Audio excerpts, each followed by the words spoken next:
प्रधानमंत्री जी श्री नरेंद्र मोदी जी।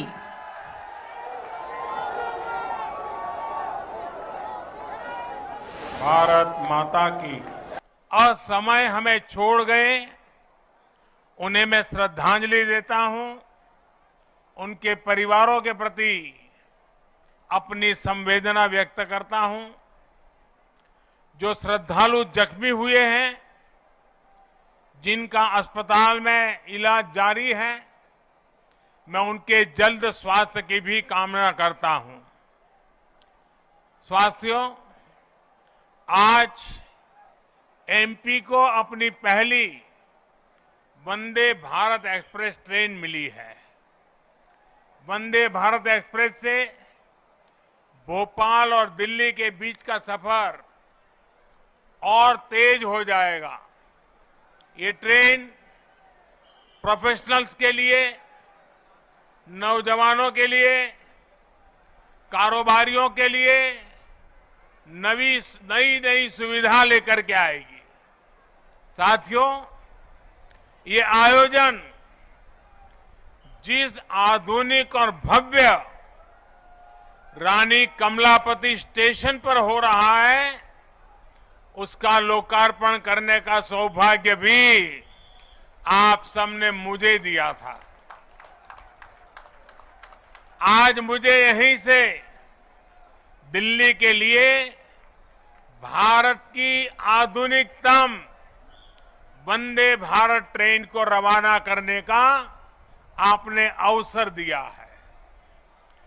रेलवे के इतिहास में कभी बहुत कम ऐसा हुआ होगा कि एक ही स्टेशन पर इतने कम अंतराल में किसी प्रधानमंत्री का दोबारा आना हुआ हो।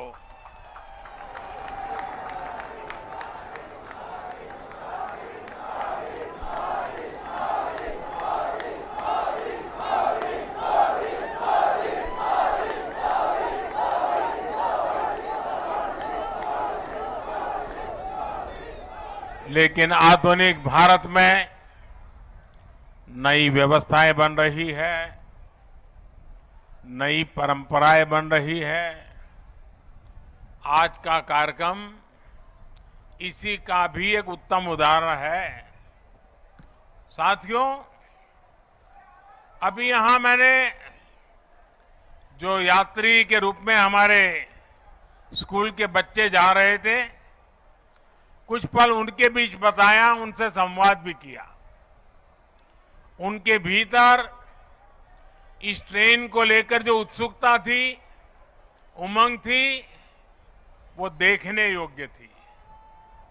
यानी एक तरह से वंदे भारत ट्रेन विकसित होते भारत की उमंग और तरंग का प्रतीक है।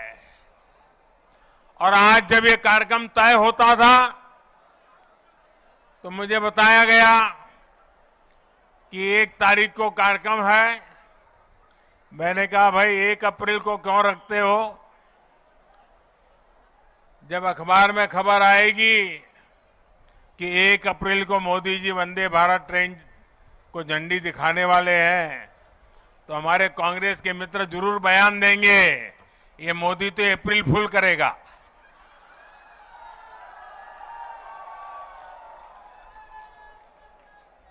लेकिन आप देखते हैं 1 अप्रैल को ही ये ट्रेन चल पड़ी है।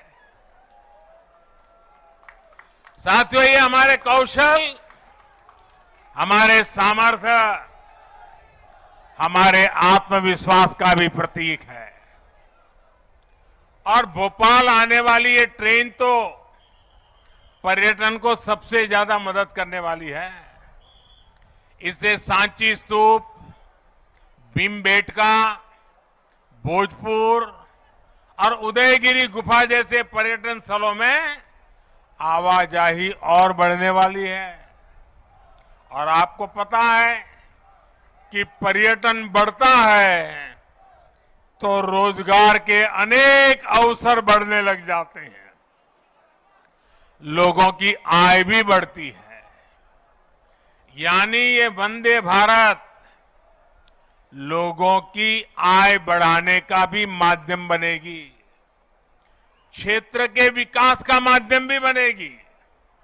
साथियों, 21वीं सदी का भारत अब नई सोच, नए अप्रोच के साथ काम कर रहा है। पहले की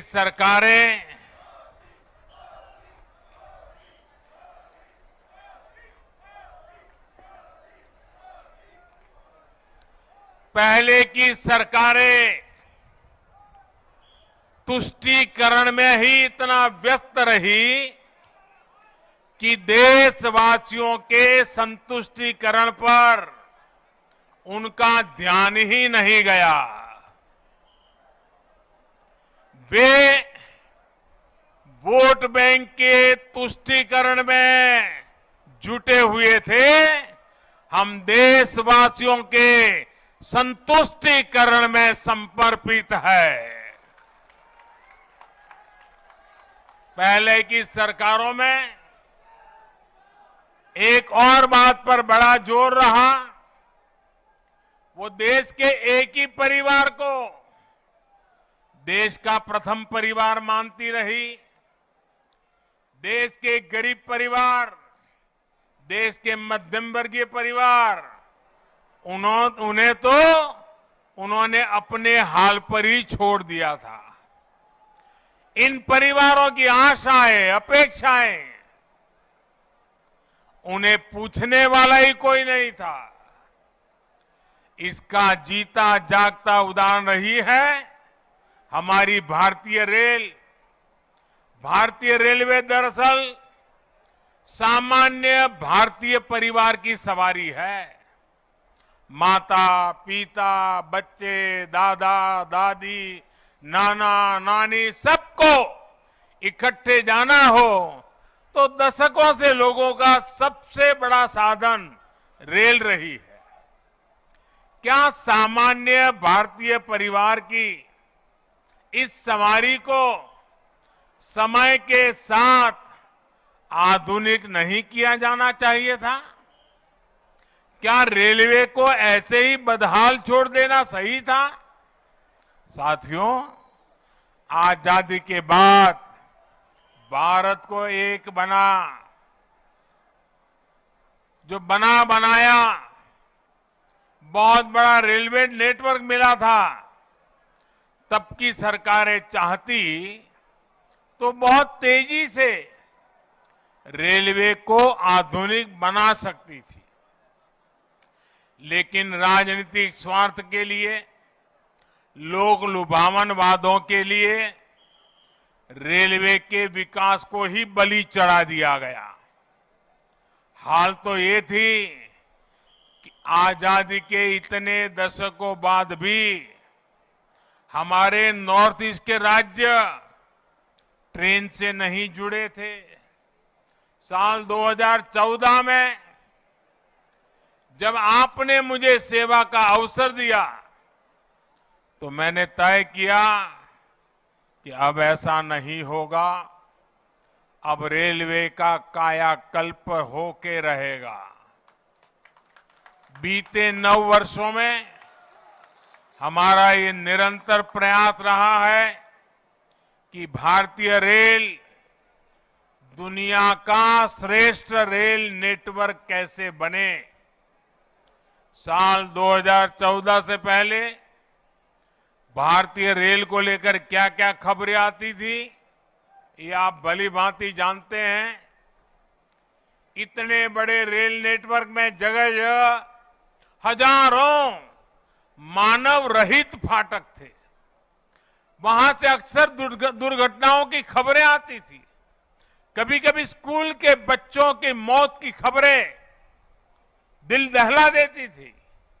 आज ब्रॉडगेज नेटवर्क मानव रहित फाटकों से मुक्त हो चुका है। पहले ट्रेनों के दुर्घटनाग्रस्त एक्सीडेंट होने और जान माल की हानि की घटनाएं भी आए दिन आती रहती थी। आज भारतीय रेल बहुत अधिक सुरक्षित हुई है। यात्री सुरक्षा को मजबूत देने के लिए रेलवे में मेड इन इंडिया कवच प्रणाली का विस्तार किया जा रहा है। साथियों, सुरक्षा सिर्फ हादसों से ही नहीं है, बल्कि अब सफर के दौरान भी अगर किसी यात्री को शिकायत होती है तो त्वरित कार्रवाई की जाती है। इमरजेंसी की स्थिति में भी बहुत कम समय में सहायता उपलब्ध कराई जाती है। ऐसी व्यवस्था का सबसे अधिक लाभ हमारी बहनों बेटियों को हुआ है। पहले साफ सफाई की शिकायतें भी बहुत कम आती थी। रेलवे स्टेशनों पर थोड़ी देर रुकना भी सजा जैसा लगता था। ऊपर से ट्रेनें कई कई घंटे लेट चला करती थी। आज साफ सफाई भी बेहतर और ट्रेनों के लेट होने की शिकायतें भी निरंतर कम हो रही है। पहले तो स्थिति ये थी, लोगों ने शिकायत करना ही बंद कर दिया था, कोई सुनने वाला ही नहीं था। आपको याद होगा, पहले टिकटों की कालाबाजारी तो शिकायतों में सामान्य बात थी। मीडिया में आए दिन इससे जुड़े स्टिंग ऑपरेशन दिखाए जाते थे, लेकिन आज टेक्नोलॉजी का उपयोग कर हमने ऐसी अनेक समस्याओं का समाधान किया है। साथियों, आज भारतीय रेलवे देश के छोटे शिल्पकारों और कारीगरों के उत्पादों को देश के हर कोने तक पहुंचाना का भी बड़ा माध्यम बन रही है। वन स्टेशन वन प्रोडक्ट, इस योजना के तहत जिस क्षेत्र में वो स्टेशन है, वहां के प्रसिद्ध कपड़े, कलाकृतियां, पेंटिंग, हस्तशिल्प, बर्तन आदि यात्री स्टेशन पर ही खरीद सकते हैं। इसके भी देश में करीब करीब 600 आउटलेट बनाए जा चुके हैं। मुझे खुशी है कि बहुत ही कम समय में इनसे 1 लाख से ज्यादा यात्री खरीदारी कर चुके हैं। साथियों, आज भारतीय रेल देश के सामान्य परिवारों के लिए सुविधा का पर्याय बन रही है। आज देश में अनेकों रेलवे स्टेशनों का आधुनिकीकरण किया जा रहा है। आज देश के 6000 स्टेशनों पर वाईफाई की सुविधा दी जा रही है। देश के 900 से ज्यादा प्रमुख रेलवे स्टेशनों पर सीसीटीवी लगाने का काम पूरा हो चुका है। हमारी ये वंदे भारत एक्सप्रेस तो पूरे देश में हमारी युवा पीढ़ी में सुपर हिट हो चुकी है। साल भर इन ट्रेनों की सीटें फुल जा रही हैं। देश के हर कोने से वंदे भारत चलाने की मांग की जा रही है। पहले सांसदों की चिट्ठियां आती थी, तो चिट्ठी क्या आती थी? सांसद लिखते थे, फलानी ट्रेन ये स्टेशन पर रोकने की व्यवस्था हो, अभी 2 स्टेशन पर रुकती है, 3 पर रोकने की व्यवस्था हो, यहां रोकी जाए वहां रोकी जाए, यही आता था। आज मुझे गर्व है, मुझे संतोष है जब सांसद चिट्ठी लिखते हैं और मांग करते हैं कि हमारे यहां भी वंदे भारत जल्दी से जल्दी चालू हो। साथियों, रेलवे यात्रियों की सुविधाएं बढ़ाने का यह अभियान लगातार बहुत तेज गति से चल रहा है। इस साल के बजट में भी रेलवे को रिकॉर्ड धनराशि दी गई है। एक समय था जब रेलवे के विकास की बात होते ही घाटे की बात की जाती थी, लेकिन अगर विकास की इच्छा शक्ति हो, नीयत साफ हो और निष्ठा पक्की हो तो नए रास्ते भी निकल ही आते हैं। बीते 9 वर्षों में हमने रेलवे के बजट को लगातार बढ़ाया है। मध्य प्रदेश के लिए भी इस बार 13,000 करोड़ रुपए से अधिक का रेलवे बजट आवंटित किया गया है, जबकि 2014 से पहले मध्य प्रदेश के लिए हर वर्ष औसतन 600 करोड़ रुपया, आप बताइए 600 करोड़ रुपए रेलवे बजट था। कहां 600 और कहां आज 13,000 करोड़। साथियों, आज रेलवे में कैसे आधुनिकीकरण हो रहा है, इसका एक उदाहरण इलेक्ट्रिफिकेशन का काम भी है। आज आप आए दिन सुन रहे हैं कि देश के किसी न किसी हिस्से में रेलवे नेटवर्क का 100% बिजलीकरण हो चुका है। जिन 11 राज्यों में 100% बिजलीकरण हो चुका है, उसमें मध्य प्रदेश भी शामिल है। 2014 से पहले हर साल एवरेज 600 किलोमीटर रेलवे रूट का इलेक्ट्रिफिकेशन होता था। अब हर साल औसतन 6,000 किलोमीटर का इलेक्ट्रिफिकेशन हो रहा है। ये है हमारी सरकार के काम करने की रफ्तार। साथियों, मुझे खुशी है मध्य प्रदेश आज पुराने दिनों को पीछे छोड़ चुका है। अब मध्य प्रदेश निरंतर विकास की नई गाथा लिख रहा है। खेती हो या फिर उद्योग, आज एमपी का सामर्थ्य भारत के सामर्थ्य को विस्तार दे रहा है। विकास के जिन पैमानों पर कभी मध्य प्रदेश को बीमारू कहा जाता था, उनमें से अधिकतर में एमपी का प्रदर्शन प्रशंसनीय है। आज एमपी गरीबों के घर बनाने में अग्रणी राज्यों में है। हर घर जल पहुंचाने के लिए भी मध्य प्रदेश अच्छा काम कर रहा है। गेहूं सहित अनेक फसलों के उत्पादन में भी हमारे मध्य प्रदेश के किसान नए रिकॉर्ड बना रहे हैं। उद्योगों के मामले में भी अब ये राज्य निरंतर नए कीर्तिमानों की तरफ बढ़ रहा है। इन सब प्रयासों से यहां युवाओं के लिए अनंत अवसरों की संभावनाएं भी बन रही है। साथियों, देश में विकास के लिए हो रहे इन प्रयासों के बीच आप सभी देशवासियों को एक और बात की ओर भी ध्यान खिंचवाना चाहता हूं। हमारे देश में कुछ लोग हैं जो 2014 के बाद से ही ये ठान कर बैठे हैं और पब्लिकली बोले भी हैं, और उन्होंने अपना संकल्प घोषित किया है। क्या किया है? उन्होंने अपना संकल्प घोषित किया है, हम मोदी की छवि को धूमिल करके रहेंगे।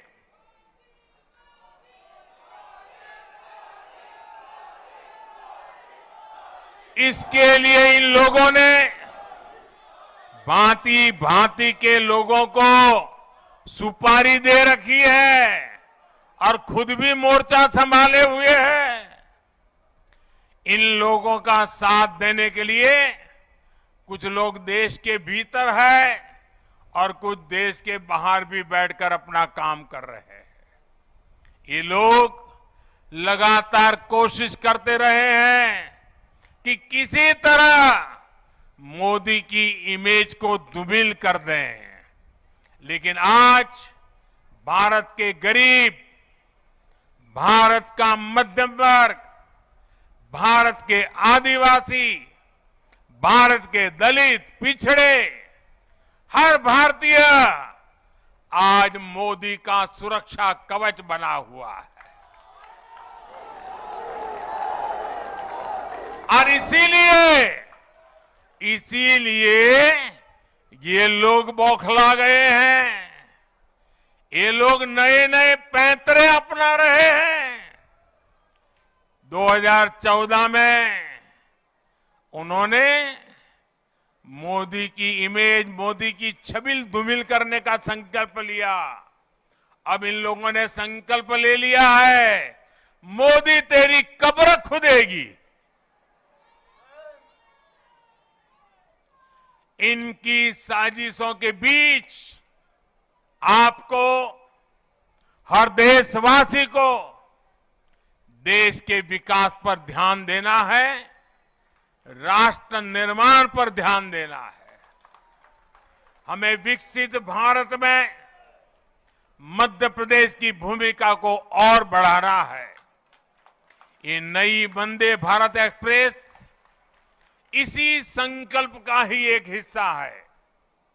एक बार फिर मध्य प्रदेश के सभी नागरिक भाइयों बहनों को, भोपाल के नागरिक भाई बहनों को इस आधुनिक ट्रेन के लिए बहुत बहुत बधाई। हम सभी का सफर मंगलमय हो, यही शुभकामना के साथ बहुत बहुत धन्यवाद।